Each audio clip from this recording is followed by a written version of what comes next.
আসসালামু আলাইকুম। Hello everyone, কেমন আছেন সবাই? আমি আছি আলহামদুলিল্লাহ ভালোই। আজকে আপনাদের সাথে একদম সবচেয়ে সহজ উপায় ডিম কোরমার রেসিপি শেয়ার করব। আমার মতো আনাড়ি রাঁধুনি যারা আছেন তারা একদম অল্প সময়ে খুব মজা করে রেসিপিটা তৈরি করতে পারবেন। শুরুতে এখানে আমি 7টা ডিম সেদ্ধ করে নিয়েছি, সাথে একটু লবণ দিয়েছি যেন খোসাগুলো ভালো মতো তোলা যায়। এরপর আমি কিছু কাজু বাদাম, কাঁচামরিচ আর কিশমিশ ব্লেন্ড করে নিয়েছি। এবার আমি 3টা পেঁয়াজ ব্লেন্ড করে নিচ্ছি। ব্যাস, ব্লেন্ডিং এর কাজ কিন্তু আমাদের এখানেই শেষ। এবার ডিমগুলোর মধ্যে হালকা একটু লবণ ছিটিয়ে দিয়ে এগুলো একটু মেখে নিয়ে আমি চুলে ভাজতে দিয়ে দেব। 4-5 মিনিট মিডিয়াম লো আঁচে ভেজে নিতে হবে। এরপর সুন্দর একটা কালার চলে আসবে, তখন এগুলো তুলে ফেলতে হবে। আমার মোটামুটি হয়ে গেছে, এবার আমি তুলে নিচ্ছি। এবার আমি একই এলাচ, লবঙ্গ আর দারুচিনি দিয়ে দিয়েছি। কয়েক সেকেন্ড ভাজার পরে এখানে আমি বাটা পেঁয়াজটা অ্যাড করে দিচ্ছি। এবার খুব সুন্দর মতো একটু ভেজে নেব। এই কাজটা একটু সময় নিয়ে করতে হবে, কারণ অনেকেরই কিন্তু নাকে পেঁয়াজের স্মেলটা ভালো লাগে না, যার কারণে কষানোটা ভালো হতে হবে। এবার খানিকটা রসুন পেস্ট আর আদা অ্যাড করে নিতে হবে।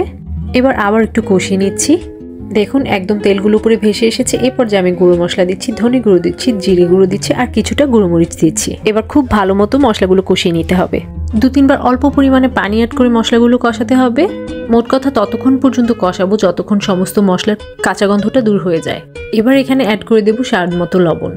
যেহেতু ডিমের সাথে আগেই লবণ অ্যাড করা হয়েছে, তাই লবণটা একটু বুঝে শুনে অ্যাড করতে হবে।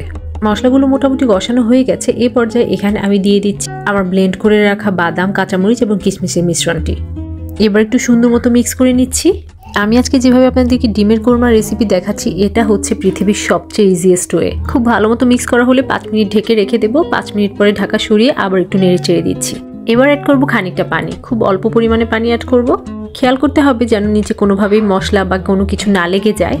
ঢাকনা সরিয়ে এবার আমি আরও 5-7 মিনিট একটু নেড়ে চেড়ে রান্না করছি। এই পর্যায়ে আমি দিয়েছি 1 টেবিল চামচ টক দই আর দিচ্ছি 1/2 কাপ পরিমাণে লিকুইড দুধ। টক দইটা কিন্তু অপশনাল, কেউ চাইলে অ্যাড করতে পারে, না হলে নাই। সুন্দর মতো একটু মিক্স করে এবার ঢেকে অপেক্ষা করব প্রায় 8 থেকে 10 মিনিট। 10 মিনিট পরে আমি ঢাকা সরিয়ে দিচ্ছি। খুব সুন্দর একটা স্মেল আসছে। আমার কাছে ডিমের কোরমার এই স্মেলটা ভীষণ ভালো লাগে। কিছু মোটামুটি রেডি হয়ে গেছে। এবার আমি এখানে ডিমগুলো অ্যাড করে দিচ্ছি, একটু উল্টে পাল্টে মিক্স করে নিচ্ছি। এবার এখানে অ্যাড করব 1 থেকে 1.5 চা চামচ পরিমাণ। আপনারা ডিমের কোয়ান্টিটি অনুযায়ী চিনিটা অ্যাড করবেন।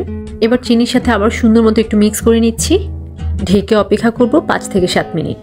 7 মিনিট পরে আমি ঢাকনা সরিয়ে দিচ্ছি। এবার এখানে দিয়ে দিচ্ছি 1 টেবিল চামচ পরিমাণে ঘি। এই ঘিটাই কিন্তু আপনার কোরমার মধ্যে একটা শাহি ফ্লেভার নিয়ে আসবে, খেতেও দারুণ লাগে। আমি সুন্দর মতো মিশিয়ে নিয়ে ঢেকে আবার অপেক্ষা করব 4-5 মিনিট। 5 মিনিট পরে আমি 5-6টা কাঁচামরিচ অ্যাড করে দিচ্ছি একদম গোটা। আবার ঢেকে অপেক্ষা করছি 2-3 মিনিট। আমার রান্না কিন্তু একদম শেষ পর্যায়ে। এই পর্যায়ে এখানে আমি অ্যাড করব 1/2 চা চামচ পরিমাণ গরম মশলা। ভালোভাবে মিক্স করে নিচ্ছি। মিক্স করা হয়ে গেলে আবার ঢেকে অপেক্ষা করব 2 থেকে 3 মিনিট। ব্যাস, আমার রান্না কিন্তু একেবারেই কমপ্লিট।